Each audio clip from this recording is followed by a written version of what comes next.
வையகம் வாழ்க வளமுடன். குரு வாழ்க, குருவே துணை. குருவினுடைய அடி போற்றி. மெய்யன்பர்களே, நான் பலமுறை பௌர்ணமிகள் பற்றி பேசி இருக்கின்றேன். ஆனால் இன்று மிக சிறந்த தினமான ஆடி அமாவாசை. அதை பற்றி சில நுணுக்கங்களையும் அதனுடைய அடிப்படை தத்துவங்களையும், அதில் இந்து மதத்தில் ஏன் எந்த விதமான முறைகளை அதில் சொல்லியிருக்கிறார்கள் என்பதை பற்றியும், அதை எப்படி அதிலிருந்து நாம் சில நுணுக்கங்களை பெற வேண்டும் என்பதை பற்றியும் சொல்ல இருக்கின்றேன். வாருங்கள், அமாவாசையை பற்றி பேசுவோம்.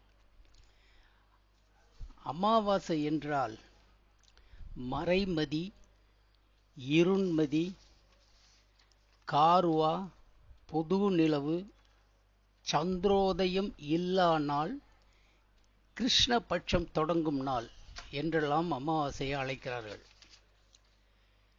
சமஸ்கிருத மொழியில் அமாவாசையை நமவாஷ என்று அழைப்பதுண்டு. நா என்றால் இல்லை என்ற அர்த்தம், மா என்றால் சந்திரன் என்ற அர்த்தம், வாஷே என்றால் இருப்பு. அதாவது சந்திரன் இருப்பு அன்று இல்லை என்பதை குறிப்பதுதான் நமவாஷே என்பது சமஸ்கிருதத்தில் அமாவாசை. சந்திரனுக்கு இரண்டு கலைகள் உண்டு. ஒரு கலை அமாவாசை, மற்றொரு கலை பௌர்ணமி. அமாவாசை எப்படி நிகழ்கிறது என்பதை நாம் பார்க்க வேண்டும். நான் ஏற்கனவே சூரிய குடும்பத்தில் உள்ள 7 கிரகங்களினுடைய நிலையை தவ நுணுக்கங்கள் பகுதி 20 வரை நான் ஆழியாரில் பேசி அது யூடியூப்ல வந்திருக்கு. அதை நீங்க பாருங்க. அதுல விவரமா சொல்லியிருப்பேன். அந்த கிரகங்களினுடைய சுற்று, பொசிஷன், எந்தெந்த இடத்துல எப்படி எப்படி நம்ம லொக்கேட் பண்ணி தவம் இருக்குனுங்கிறத அதை பத்தி சொல்லியிருக்கேன். யூடியூப்ல இருக்கு, பார்க்கலாம் நீங்க. பொதுவா பூமிக்கு துணைக்கோள் சந்திரன். பூமியிலிருந்து 2,30,000 மைல்கள் வேகத்தில் பூமியை சுத்தி கொண்டிருக்கிறது சந்திரன் என்பது உங்களுக்கு எல்லாத்துக்கும் தெரியும். இதோடு சேர்த்துதான் சூரியன் தான் இருப்பிடத்தில் அதுவாக சுற்றி கொண்டிருக்கிறது. அதை இந்த பூமி நம்மளுடைய நிலவோடு சேர்ந்து சுட்டுகிறது. அதெல்லாம் தெரியும். அதெல்லாம் ரொம்ப விளக்குறதுக்கு நேரம் இல்லை, அதனால புரிஞ்சுக்குங்க. அப்படி சுற்றும் பொழுது எப்பொழுதெல்லாம் பூமிக்கு இடையில் சந்திரன் வந்தால், அது ஒரு நேர்கோட்டில் வரும் பொழுது சூரியனுடைய ஒளியை முழுவதுமாக மறைத்துவிடும் இந்த சந்திரன். ஏன்னா பொசிஷன் அப்படிப்பட்ட பொசிஷன். சூரியன், சந்திரன், அதுக்கடுத்தது பூமி. அப்ப பூமியினுடைய சூரியனுடைய ஒளி கதிர்களை மறைக்கும் பொழுது சந்திரன் அப்படியே மறைவாகி விடுவான். பூமியிலிருந்து பார்த்தா தெரியாது. இதுதான் என்னன்னு கேட்டீங்க அப்படின்னா அமாவாசை நிகழ்கின்ற. இந்து மதத்தில் அமாவாசையை பற்றி எப்படி என்ன கூறுகிறது என்று பார்ப்போம். நமக்கு எல்லாம் தெரியும், மாதம் ஒரு முறை ஒரு அமாவாசை 15 நாள்களுக்கு ஒரு தடவை வருகிறது. அடுத்ததை விடும்போது 30 நாள், மாதம் ஒன்றாயிடும். அப்போ 12 அமாவாசைகள் வருகின்றன. இதில் மிக மிக முக்கியமான அமாவாசைகள் 2. அதில் ஒன்று ஆடி அமாவாசை, மற்றொன்று புரட்டாசியில் வருகின்ற அமாவாசை, மாகாளி அமாவாசை என்று சொல்லுவார்கள். இந்த மாகாளி அமாவாசை என்பது பொதுவாகவே இந்த காலங்களில் ஏன் 12 அமாவாசைகளை காட்டிலும் இது முக்கியத்துவம் பெறுகிறது என்றால், எல்லா கிரகங்களும் சூரியனை நீள்வட்ட பாதையில் சுற்றி கொண்டு இருக்கின்றன. அப்படி நீள்வட்ட பாதையில் சுற்றி இருக்கும் பொழுது எப்பொழுதெல்லாம் இந்த சூரியனை விட்டு விலகுகின்றதோ அப்பொழுதெல்லாம் சூரிய கதிர்கள் கம்மியாக தான் பூமியில் படும். அப்போ ஓரளவு இந்த கதிர்களினுடைய ஆதிக்கம் இல்லைன்னா அதுவும் ஒரு இருட்டனுடைய அறிகுறி தான். அது கண்ணுக்கு தெரியாது. அந்த மாதிரி நேரங்கள்ல எப்ப நிகழுதுன்னா, ஆடி மாசம் என்பது ஜூலை ஆகஸ்ட்ல வருது. புரட்டாசி என்பது செப்டம்பர் அக்டோபர்ல வருது. இந்த 2 அமாவாசையும், அதாவது 4 மாத காலங்கள்ல சூரியனிலிருந்து ரொம்ப தள்ளி போயிடுது. அப்ப அந்த நேரத்துல என்ன ஆகுது? அமாவாசை நிகழும் பொழுது சூரிய கதிர்களும் இல்லாமல் பாதி இருட்டாயிடும். ரெண்டாவது, அமாவாசை அன்று சந்திரன் முழுவதுமாக மறைக்கப்படுகிறது. அதனால அது மிக மிக கடினமான நாளுங்கிறாங்க நம்ம முன்னோர்கள். அமாவாசையினுடைய அடிப்படை தத்துவம் என்னங்கிறத நம்ம பார்க்கணும். அமாவாசையில தாங்க ஆகரண சக்தி அதிகமாக இருக்கும். கடலினுடைய அலைகள் எவ்வளவு உயரம் தெரியுமா? ரொம்ப உயரத்தில் எழுந்து கடல் அலைகள் அடிக்கும். அந்த நேரங்கள்ல தான் எப்பொழுதெல்லாம் பூமி கடும் இருட்டாகிறதோ அந்த நேரங்களெல்லாம் தேவதைகளினுடைய எழுச்சி அதிகமாக, அதை மறந்துடக்கூடாது. அதே மாதிரி அந்த அந்த துர்தேவதைகளின் எழுச்சி அதிகமாக அதிகமாக அதிக துர்மரணங்கள் ஏற்படுங்கிறாங்க முன்னோர்கள். அதனால அந்த மாதிரி காலங்கள்ல தான் நம்மளுடைய மனதில் எந்த கெட்ட எண்ணமும் இருக்கக்கூடாது, நினைக்கவும் கூடாது, தீய செயல்கள் சிறிதிலும் செய்யக்கூடாது. ஏன்னா அந்த நாள்ல அதை செய்ய ஆரம்பிச்சீங்கன்னா பெருகி பயங்கரமா பெருகி ஓட ஆரம்பிச்சிடும். அந்த இருட்டுல தான் கெட்ட காரியங்கள் நிறைய நடக்கின்றது என்றுன்றதை நம்ம அறிவோம். அதுக்கு புராணத்திலே நம்ம ஒரு உதாரணம் கூறலாம். காரணம் என்னன்னு கேட்டீங்கன்னா, பிரதோஷம் அப்படின்னு நீங்க ஒன்று கேள்விப்பட்டிருக்கீங்க. அந்த பிரதோஷம் என்றால் என்னன்னு கேட்டீங்கன்னா, அமாவாசையிலிருந்தோ அல்லது பௌர்ணமியிலிருந்தோ 13ஆம் திதியாக வருகின்ற திரியோதசி என்ற அந்த திதியில தான் அந்த பிரதோஷ காலம் நிகழ்கிறது. அது என்ன காலம்? சூரியன் அஸ்தமனம் ஆகும்போது, அதாவது மறையும் போது 1.5 மணி நேரம் முன்பின் நிகழும் காலம்தான் இந்த பிரதோஷ காலம்.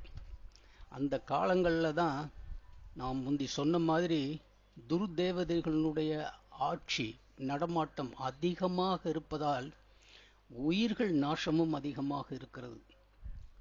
இந்த நேரங்களில் உயிர்களை பாதுகாக்க வேண்டும் என்பதற்காகவே திருநீலகண்டர் என்று அழைக்கப்படும் சிவபெருமான் தன்னுடைய வாகனமான ரிஷப வாகனத்தில் அதனுடைய தலை உச்சியில் 2 கொம்புகளுக்கு இடையில நடுவுல நடனமாடி, கோப நடனம், அதாவது எனக்கு சொல்றீங்கன்னா அந்த நடனமாடி தான் இந்த தேவதைகளை அடக்குகிறார் என்பது ஐதீகம் அந்த காலங்களில். அது பாருங்க என்ன சொல்ற, 13வது திதி திரியோதசிங்கிற திதியில சூரியனுடைய அஸ்தமனம் ஆகிறதுக்கு 1.5 மணி நேரம் முன்னாடி பின்னாடி இது இருட்டுக்காலம் ஆரம்பிச்சிருது இல்லையா? அப்ப இருட்டுக்காலம் ஆரம்பிச்ச உடனே அந்த துர்தேவதைகள் வந்து நடனமாட ஆரம்பிச்சிடுவாங்களா? கொத்து கொத்தா மடியக்கூடிய உயிரினங்கள் மடியுது இல்லையா? அப்ப மடியும் பொழுது அதை வந்து தடுக்கணும் இல்லையா? சிவபெருமானுடைய கடமை இல்லையா? ஏற்கனவே தெரியும், திருப்பாட்கடலை கடையும் பொழுது அதில் அமுதம் எடுக்கும் பொழுது ஏற்பட்ட நிகழ்வு உங்களுக்கு தெரியும். விஷம் வந்துடும். அது சிவபெருமானுடைய தொண்டக்குழியோடு நிறுத்த வைக்கிறார்கள். அதனாலதான் அவருக்கு திருநீலகண்டர் என்று பெயர். இதெல்லாம் புராணங்களில் சொல்லப்படுகின்ற இந்த காலங்களில், இப்படிப்பட்ட அமாவாசை காலங்களில், குறிப்பாக நான் சொல்லப்பட்ட மிக சிறந்த அந்த 2 அமாவாசை, ஆடி அமாவாசை அண்டு மாகாளி அமாவாசை என்கின்ற புரட்டாசி அமாவாசை, இந்த 2 தினங்கள்ல மக்கள் ஏன் முன்னோர் வழிபாடுகள் செய்கிறார்கள் என்பதை நம்ம நல்லா புரிஞ்சுக்கணும். இந்த முன்னோர் வழிபாடுகள் செய்கிறார்கள் என்பதை நம்ம எதன் மூலியம் புரிஞ்சுக்கணும்னா, மகரிஷியானவர்கள் என்ன பண்ணுவார்னு கேட்டீங்கன்னா, உயிரின் நிலை பிறப்பதற்கு முன் எப்படி இருந்தது, இறந்த பின் அந்த உயிரின் நிலை எங்க இருக்கிறதுங்கிற ஒரு சாப்டர் எழுதியிருப்பார். நம்மளுக்கு ஒரு பாடம் கூட இருக்கு அதுல. அதுல வந்து உடலை விட்ட உயிர் தான் வாழும் காலத்தில் ஏற்பட்ட வினை பதிவுகளுக்கு ஏற்ப இறந்த பின்னால் அந்த ஆன்மா 4 நிலைகளில் 4 நிலைகளில் நிற்கும்பார். அந்த 4 நிலைகள் என்னன்னா, சாலோபியம், சாரூபியம்,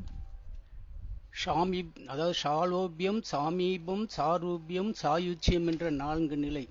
இதுல இந்த சாலோபியம்ங்கிறத நம்ம ரொம்ப எடுத்துக்கணும். இந்த ஷாலோபியம் என்பது அந்த உடலை விட்ட ஆன்மா பூமியினுடைய ஆகரண சக்தியிலே அது உழன்று கொண்டு இருக்கும். அதிலிருந்து கொஞ்சம் கொஞ்சமா படிப்படியாக தன் வினைகளை முடித்த பின்னர் தான் ஒவ்வொரு நிலையா போய் சாயுட்சியம் அடைந்தார். அப்ப அந்த ஷாலோபியம் என்று சொல்லுகின்ற பூமியினுடைய ஆகரண சக்தியில் உழலுகின்ற அந்த ஆன்மா எங்க இருக்குன்னு கேட்டீங்கன்னா, ஆகரண சக்தி எங்கு அதிகமாக பூமியில் இருக்கிறதோ அங்கு போய் நிலை கொள்ளும். அது எந்த இடம்னு கேட்டீங்கன்னா, இருட்டில் இருக்கின்ற நீர்நிலைகள், பச்சை மரங்கள். ஏன் சார் இருட்டில் தான் அதுக்கு ஆகரண சக்தி ஜாஸ்தி.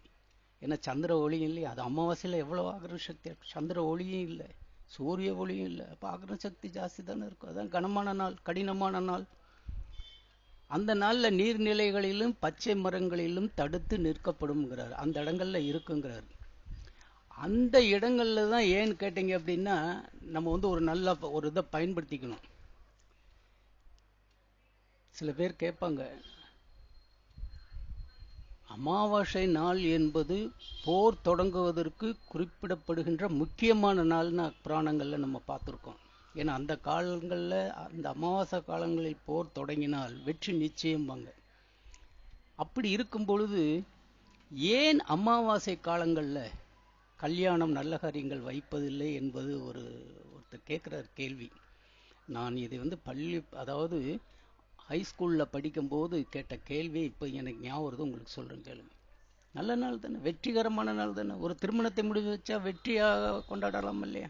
ஆனால் அந்த காலத்தில் வைக்க மாட்டார்கள் முன்னோர்கள். ஏன்?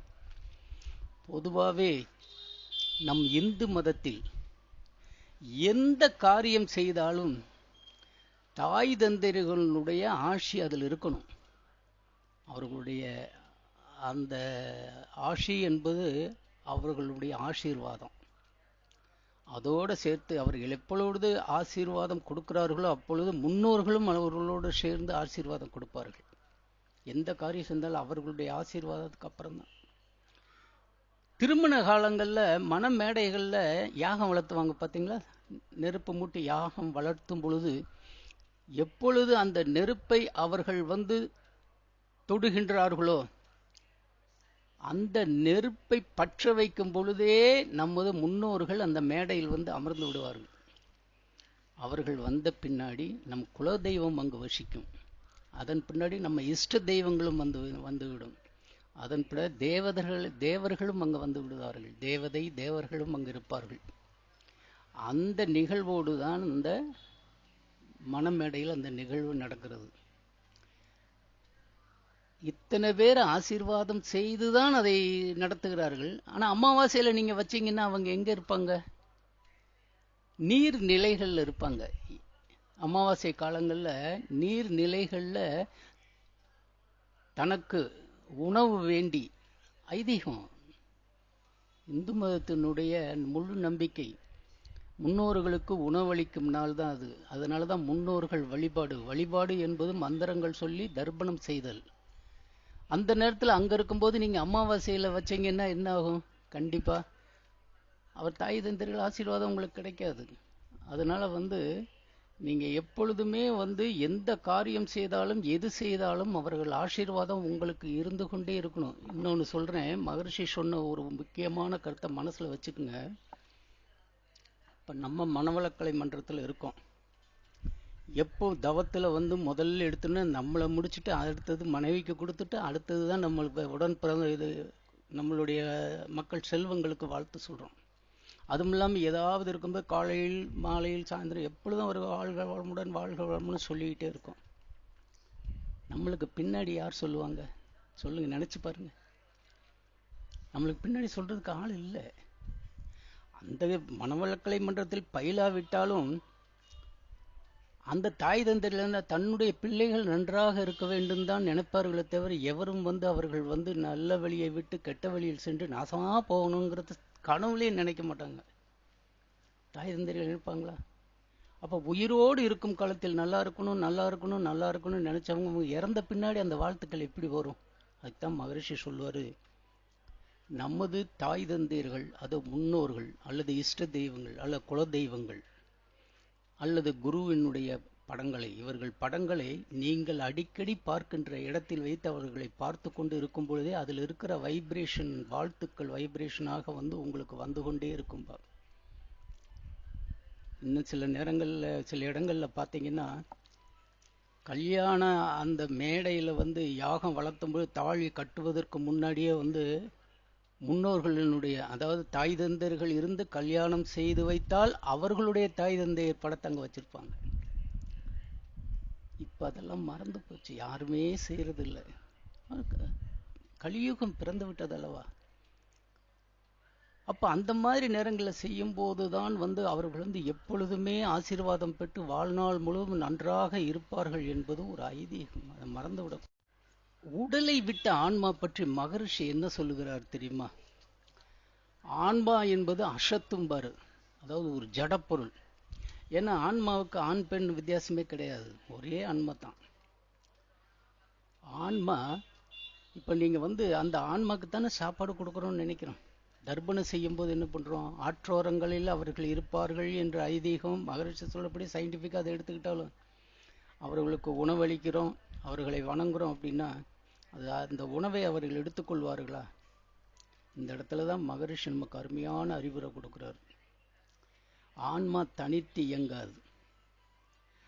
ஆன்மா கடவுளை சார்ந்து நின்றால் முக்தி நிலை பெறும், சார்ந்து நின்றால் முக்தி நிலை பெறும். அதே ஆன்மா தெய்வத்தை அடைந்தால் சிவபதவி அடைந்துவிடும். அதே ஆன்மா மும்மலங்களை தழுவினால் அது வந்து என்ன கேட்குன்னு கேட்டிங்கன்னா அசித்தாயிரும், ஜடப்பொருள் ஆயிரும். அந்த ஆன்மா கொடி ஆன்மாவாயிடும். அந்த நிலைகள் இல்லாமல் நம்ம என்ன பண்ணணும்னு கேட்டிங்கன்னா, இந்த நிலையில் எப்பொழுது ஆன்மா ஜடப்பொருளாக இருக்கின்றதோ அது சாப்பிடுமா பேசுமா? அதான் மகரிஷி சொல்வார், ஆன்மா பார்க்காது, பேசாது, காது கேட்காது, நடக்காது, சிரிக்காது, சாப்பிடாது, எதுவுமே செய்யாது. நல்லா நல்லா தெரியும்.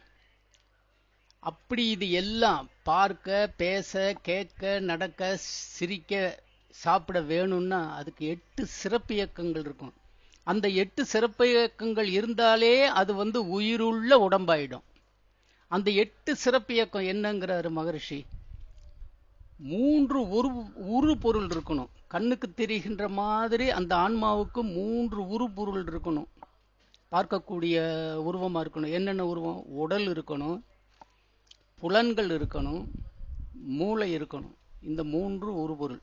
இது போக 5 மறைபொருள் இருக்கணும் பாரு.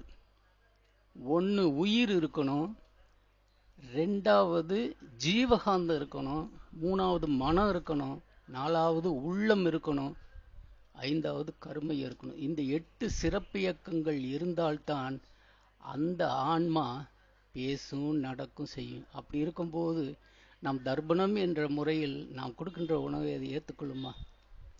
அதெல்லாம் ஞானம் பெறுறது. பின்னாடி வருவோம். மகரிஷி தர்ப்பண அமாவாசையில் கொடுக்கலாமா வேண்டாமான்னு சொல்றங்கிறது என்ன சொல்றாருங்கிறத நம்ம பின்னாடி பார்ப்போம். மகரிஷியிடம் சில அன்பர்கள் கேட்குறாங்க, ஐயா அமாவாசை காலங்களில் தர்ப்பணம் செய்யலாமா அப்படின்னு கேட்டால் மகரிஷி என்ன சொல்லுவார்னு கேட்டிங்கன்னா, தர்ப்பணம் செய்யக்கூடாது என்பதை சொல்ல மாட்டார். அதனுடைய அடிப்படை தத்துவம் என்ன முன்னோர்கள் வகுத்திருக்கிறார்கள் என்றதை கூறுவார். அதில் கூறி நீ ஞானம் பெற்றுக்கொள்ளுங்கிற மாதிரி அதை கொண்டு போயிடுவார். என்ன சொல்றார் பாருங்க. அமாவாசை ஒரு கனமான நாள். அந்த நாள்ல தான் நம்முடைய இறந்த முன்னோர்கள் நம்முள் அந்த ஆற்றல் இருக்கிறதுங்கிறாரு. அமாவாசை காலங்கள்ல தான் பொதுவாகவே வந்து அமாவாசை காலங்கள் மட்டும் இல்லை, எல்லா காலங்கள்லையும் நம்முடைய இறந்த முன்னோர்களுடைய ஆற்றல் நம்முள் எல்லாரிடத்திலும் இருக்கிறதும்பார். அப்படிப்பட்ட அந்த ஆற்றலை நாம் வந்து என்ன பண்ணணும்னு கேட்டிங்கன்னா, வீணான கெட்ட வழியில் அந்த ஆன்மாவை நம்ம வந்து செலுத்தக்கூடாது. அந்த ஆன்ம சக்தியை வீணாக்க கூடாதுங்கிறாரு. அப்படி வீணாக்க கூடாதுன்னா முக்கியமான அந்த நேரங்களில், அந்த அமாவாசை நேரங்களில் அவர்கள் நினைவாக இருக்கணுங்கிறார். அப்ப அவர்கள் நினைவாக இருக்கும் பொழுது நமது மனதை சுத்தமாக வைத்திருந்து எந்த தீய எண்ணங்களும் இல்லாமல் இருப்பதற்கு நல்ல எண்ணங்களையே பாசிட்டிவ் எனர்ஜி என்கிற நேர்மறை எண்ணங்களை உள்ளத்தில் உதிக்க வேண்டும் என்பதற்காகவே தவம் தியானங்கள் செய்து அமைதி நிலை மௌன நிலை கொள்ள வேண்டுங்கிறார் அந்த காலங்களில். அதை பின்பற்றத்தான் தவம் தியானங்கள் எல்லாம் செஞ்சிருக்கிறவங்க அதை செஞ்சிருவாங்க. செய்யாதவர்களுக்கு பக்தி மார்க்கத்தின் மூலம் முன்னோர்கள் சொன்ன நம்பிக்கை வழி என்னன்னு கேட்டீங்கன்னா, தர்ப்பணம் செய்யுங்கள். அப்படி தர்ப்பணம் செய்யும் பொழுது அதில் சொல்லப்படுகின்ற மந்திரம், அதில் செய்கின்ற சடங்குகள் அனைத்துமே அவர்களை நினைத்து கொண்டே இருக்கும்போது வேற எந்த எண்ணமும் உள்ள வராது. அப்போ பாசிட்டிவ் எண்ணமும் தான் இருக்கும். ஐயோ நம்ம முன்னோர்களுக்கு அது செஞ்சிருக்கோம், இது செஞ்சிருக்கோம், சுத்தபத்தமா இருக்கணும்னு மனசுல வருது. ஒரு நல்ல காரியம் தானே. அர்த்தமுள்ள இந்து மதம், இந்து மதம் மட்டுமல்ல, எல்லா மதங்களும் இரண்டே இரண்டு கொள்கைகளை சொல்கின்றன. ஒன்று இறையுணர்வு, இரண்டாவது அறநெறி வாழ்க்கை. இதுதான் எல்லா மதங்களுடைய குறிப்பிட்ட இரண்டு கொள்கை. அந்த மதங்கள்ல சொல்றது, அந்த இதுல எந்த செயல் சொன்னாலும் அதை நாம் சரியாக செய்தால் நம்மளுடைய ஒரு பாசிட்டிவ் எனர்ஜி உண்டாயிரும். அப்ப நான் செஞ்சுட்டேன் இதை. இப்ப சில பேர் ஏண்டா நீ ரொம்ப கஷ்டப்பட்டுக்கிட்டு இருக்க, முன்னோர்களுக்கு திதி கொடுறான் நல்லா இருக்குண்டான்னு சொன்ன உடனே அவங்க என்ன பண்ணுவாங்க, போய் செஞ்சுட்டாங்கன்னா ஒரு பாசிட்டிவ் எனர்ஜி மனசுல வந்துடும். எப்படி வரும்? ஐயோ திதி கொடுத்துட்டோம், இனிமேல் நம்ம நல்லா இருப்போம், திதி கொடுத்துட்டோம் நம்ம நல்லா இருப்போம். அப்போ ஒரு விதையை விதைக்கிறது அங்கே, அந்த நல்ல எண்ணத்தை, ஒரு பாசிட்டிவ் எனர்ஜியை, நேர்மறை எண்ணத்தை அங்கே விதைக்குது. அதனால நம்ம என்ன பண்ணோம்னு கேட்டீங்க அப்படின்னா, அந்த காலங்களில் அந்த மாதிரி வரணும்னு தான் முன்னோர்கள் தர்ப்பணம் என்ற அந்த முறையில் திதி கொடுக்கும் வகையை வைத்திருக்கிறார்கள். இதை சொல்லிட்டு அந்த காலங்களில் தான் இன்னொன்று நல்லா நம்ம தெரிஞ்சுக்கணும். பூமியினுடைய ஆகர்ஷ சக்தி மிக மிக அதிகமாக இருப்பதால் இந்த தோல் சம்பந்தப்பட்ட வியாதிகள் உள்ளவர்களுக்கு அரிப்பு ரொம்ப அதிகமாயிடும்.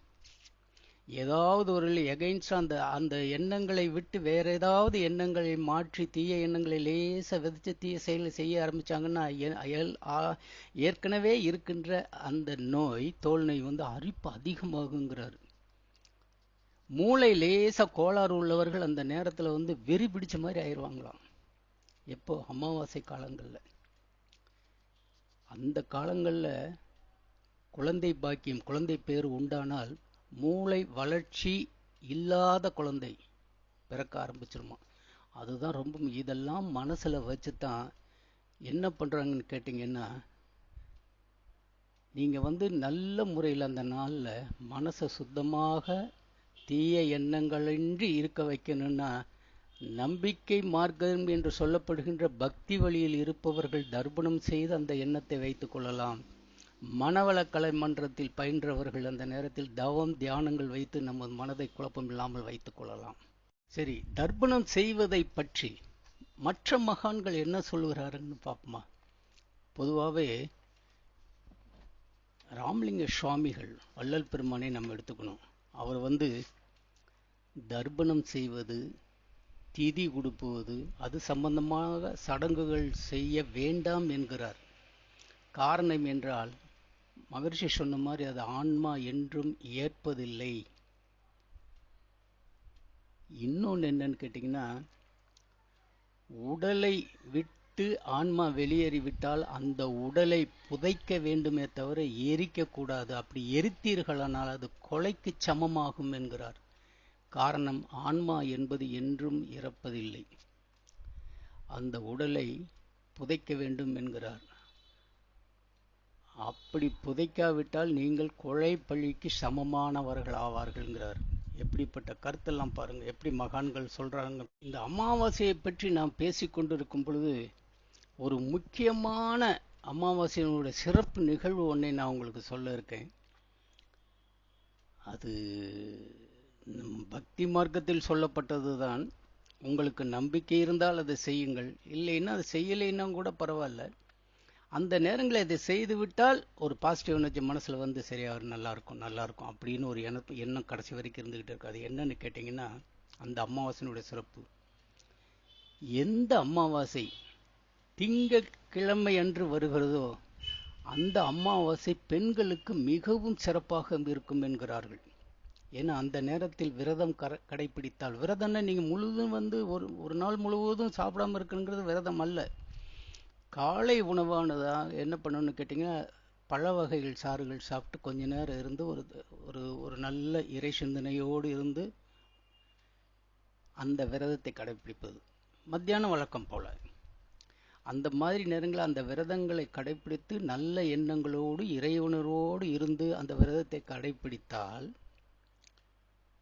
நீங்கள் அந்த பெண்கள் யார் கடைபிடித்திருக்கிறார்களோ அந்த பெண்கள் விதவை தன்மையிலிருந்து விடுபடுவார்கள்.